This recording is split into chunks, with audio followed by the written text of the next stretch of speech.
and I'm going to be talking today about the impacts of World War One on German Expressionism and more specifically the Expressionist film The Cabinet of Dr. Caligari, and therefore how this film impacted German society.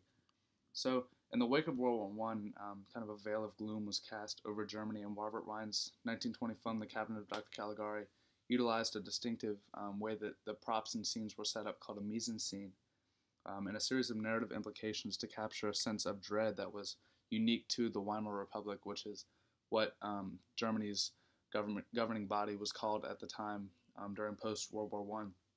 And so the unique context of post war Germany contributes to this, since memories of the war impacted broad societal attitudes and the creative forces of artists. And these viewpoints frame the various, arguably conflicting messages in the narrative, which conveyed fear and continuity in a way that tapped into the attitude of a nation, which being Germany, trying to recover from what was then the most costly war in history. So, some context for the cabinet of Dr. Caligari.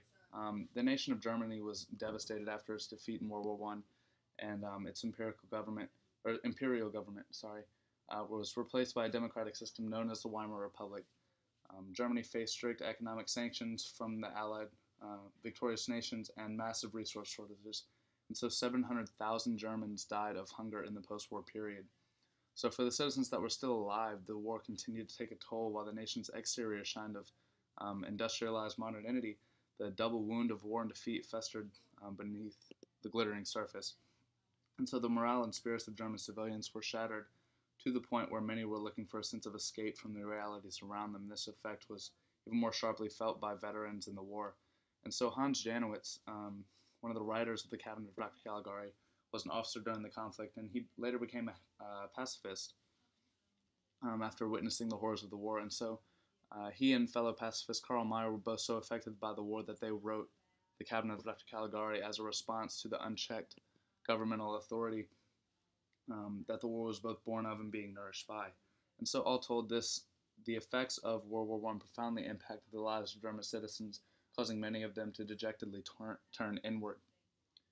The post-war period was also the breeding ground for many artistic endeavors, one of these being Expressionism, which is displayed here. And so many of these developments are vital in deconstructing the Cabinet of Dr. Caligari and its relationship to the context of which it's made. And so a key movement that arose in Germany during this period was Expressionism. And so emphasizing distorted landscapes and subjects, and the movement intended to give expression to things which were beyond words. And so Expressionists sought to emphasize subjects suggestive of interior states and to reflect on inward identity. The Expressionist movement is thus related to post-war Germany because it reflects Krasauer's assertion that civilians were eager to withdraw from a harsh outer world into the intangible realm of the soul, as he quoted. And so Expressionism manifested itself in film through the use of distorted sets and exaggerated performances, aiming to create a subjective experience, and a goal that was in line with the movement as a whole. And so Expressionism was just one major artistic advance that led to the uniqueness of the Cabinet of Dr. Caligari, closely related to the movement's prominence in film during the early post-war period and the expansion of the German filmmaking industry. Due to high inflation rates, German companies were able to make movies to expand their business with much lower costs than in other countries, and so this fiscal ease with which studios could make lavish, elaborately designed films kind of coincided with the building of more movie theaters, creating a larger market for an audience that wanted to spend their money before inflation rendered it pretty much useless. And so this ability to construct sets like this one that could faithfully capture the spirit of Expressionism was crucial to the movement's transition to film. Indeed, when the economy began to recover and more constraints were applied to film production, markedly fewer Expressionist films were made. And so, going along with visual storytelling and Caligari, The Cabinet of Dr. Caligari was the first Expressionist film, and it still characterizes the movement cinematic endeavors most notably, as it was the first. And so this film's use of Expressionist style uses the movement's uniquely post-war sensibilities to create an atmosphere of tension and dread that characterized German sentiments toward authority at the time. And so in this scene, the sequence in which the somnambulist Cesar attempts to capture Jane, the girl, there are very clear expressionists visual cues that invoke terror. Take Jane's room, for example. The patterns on the walls create a sharp point that echoes Cesar's entry in the back into the room and his unsheathing of a dagger. Another noteworthy example is the jagged, sharp trees that mirror the contorted movements of Cesar's death, and such aesthetic representations of tension serve to kind of externalize the moods or emotions that would normally be construed as inward phenomena. And so the Expressionist style brought these internalized feelings and made them an integral part of the cabinet of Dr. Caligari's mise-en-scene. In essence, the Expressionist design of the film allowed audiences to look inward by using a sense of visual language that turned the world of the film inside out. And so Kurosawa argues that this expressionist perspective contributed to the post-war mindset of a quote-unquote retreat into a shell on the part of the audience. However, the expressionist direction that the film took can only be read as a confrontation of the inward anxieties held by those affected by the war. One way in which Expressionism arguably did this was through the very nature of its design, which was distorted and barren. These qualities forced the audience to reckon with a new form of reality that challenged prior interpretations of the world, including interpretations of championed authority and dominance. Also, the claustrophobic and cluttered design of the fictional town of Holstonwall, also seen in shots like this, could be seen as an attempt to evoke wartime trench warfare imagery, which is a direct confrontation with veterans.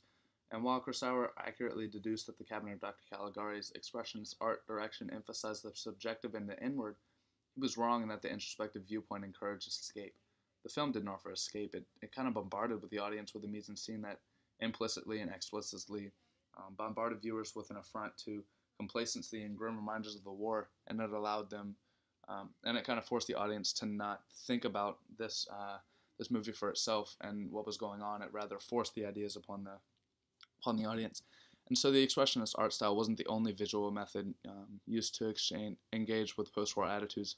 The circular motif running throughout the cabinet of Dr. Caligari reinforced fears by German citizens at the time of the film's release. Visually, circular visual cues can be seen most prominently at Holstonwall's Fair, which was shown before, and it's one of the few scenes of organic human movement, and the fair also serves as the point where Caligari first awakens Cesar for public viewing. And given the circular visual cues are dominant in these scenes of both untamed human activity as a way of impending doom, and the circle can be taken as a symbol of drastic change. Supporting this interpretation of the circle as a design of change, scenes that take place in the insane asylum run by Caligari, in this scene pictured here. And so the main room of the building is noticeably circular, with the distorted lines on the floor drawing the viewer's eye towards the circular shape. And two important scenes that take place at the asylum, a setting defined by its central circular point. The first is that Caligari is imprisoned in his own asylum and overthrown from his murderous dominion. And the second is the twist ending that the protagonist, Francis, was the insane one, with Caligari being a seemingly friendly doctor. Francis is straitjacketed in this scene, and his freedom is constricted. And in the light of these scenes, the circular motif in the cabinet of Dr. Caligari can be read not merely as a sign of change, but of revolution. Cyclically, Caligari has gained authoritarian power, been stripped of it, and then given it again at a twist of fate, all of which was forecasted by a circular motif. By emphasizing the circular visual elements of the film, Wine, the director, established a visual motif that hinted at the specter of unrest and the never-ending cycle of authoritarianism, of fear in the minds of German citizens. The mise-en-scene of the cabinet of Dr. Caligari is only one side of the dread-ridden atmosphere cultivated by the film, and so the narrative efforts of implications of the film are heavily shaped by the post-war German attitudes. And before the addressing of the final cut of the film, though the shadow of the script by Meyer and Janowitz must be addressed. For a long time in the film's history, the widespread belief was that the original draft of the script did not include the framing device of Francis's insanity. And so this is significant because, given the twist unwelcomely ending added by Wine, the film ends on a note that champions overthrowing authoritarian figures. Crucially, this ending would have criticized the state of power of using its authority to conscript soldiers to wage war, as Caligari did through his hypnotizing of Caesar, given in this scene here. And so, such a politically critical stance was blunted. Critics argued by the reduction of the anti-authoritarian Francis to a madman, thus implying that countering authority was delusional and conformist. Wine was demonized for the supposed neutering of Caligari's message, and so, but discovery of an original screenplay of the film has led to the pushback against this stance. And so, for one, the original script by Meyer and Janowitz included a frame story, while the original draft was still decidedly counter-authoritarian. Accusations that Wine attempted to dull the message are unfounded. So Wine's contribution imbued the Cabinet of Caligari with a sense of historical context that asserted the inevitability of authoritarian rule. However, their original plot remains powerful within the scope of framing the story, due to the way it portrays the process in which authoritarian figures come to power. Caligari's control of Caesar and its similarity to the way governments control its citizenry and army has already been mentioned, but Caligari kind of asserts its control in other less obvious ways. So, kind of by establishing Caligari as both a tyrant and a seemingly mild-mannered member of society, as the film does, Meyer and Janowitz's original story addressed both the origins of authoritarian power and the anxieties Germany had about a potential revolution in the making. Ultimately, narrative implications of the story, with or without the framing story, showed a distinctly post-war fear about a privileged class, how they could rise up and take authority over the state.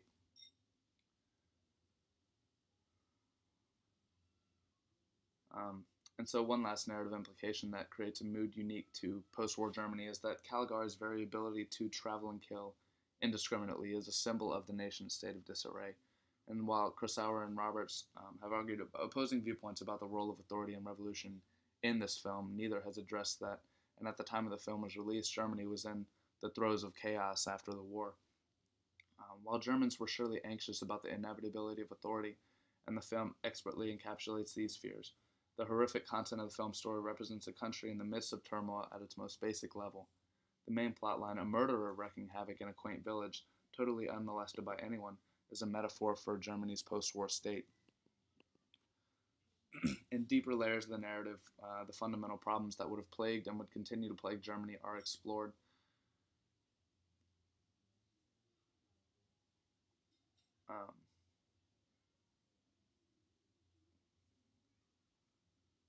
And the literal plot in itself represents the problems plaguing Germany at the very moment in time.